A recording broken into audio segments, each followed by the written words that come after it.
नालो है फ़कीर मोहम्मद खान। इलाज कंदा आहियूं, छाती जो बि कंदा आहियूं, बलगम जो कंदा आहियूं, दम जो कंदा आहियूं, सहके जो बि कंदा आहियूं, दिलि में सुराख हुजे उनजो बि कंदा आहियूं, अदरक जो बि कंदा आहियूं, फालज जो बि कंदा आहियूं, जिरियान जो बि कंदा आहियूं। जंहिंखे मर्द में जरासीन घटि हुजे, ना औलाद हुजे, उनजो बि इलाज कंदा आहियूं। इलाज कंदा आहियूं। कैंसर जो बि इलाज कंदो आहियां। छाट लॻल न हुजे, कैंसर टेस्टनि में अचे, इलाज इंशाल्लाह। दिमाग़ में ॻोड़ा हुजनि, गले में ॻोड़ा हुजनि, असीं उन हिकिड़ो ॾींदा आहियूं। कुस्तो अक जे खीर में मारे ईंदा आहियूं, जंहिंखे बारासिंगो चवंदो आहे। बारासिंगो सिंग आहे, उहो दम खे बि लॻे थो, नमूनिया खे बि लॻे थो, अदरक खे बि लॻे थो, फालज खे बि लॻे थो, सहके खे बि लॻे थो।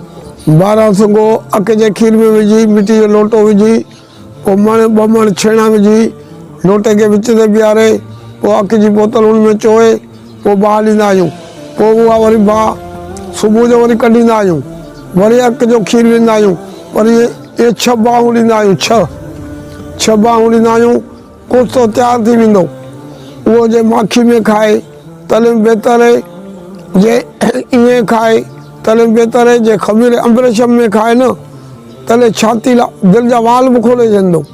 पहिरीं खां 10 तारीख़ कादी अहमद, पोइ 11 खां 15 16 तारीख़ नवाब शाह ममती टाउन 0 पॉइंट, पोइ 21 खां 25 26 तारीख़ मोरो दर्स रोड बाईपास, दर्स रोड भरसाई आहे, उते बि वेंदो आहियां।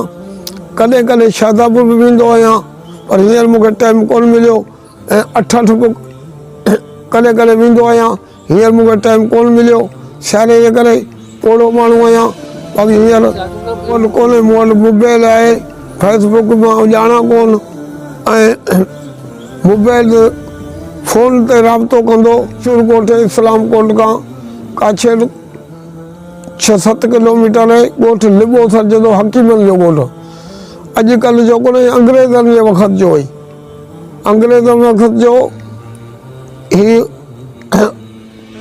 घटि में घटि 5-7 पीढ़ियूं गुज़री वियूं आहिनि। हाणे थी सघे ही 8हीं पीढ़ी मुंहिंजी आहे, वरी मुंहिंजो पुटु आहे। इहो मुंहिंजा ख़ानदानी में इहो ख़ानदान में इहो किसो हले पियो।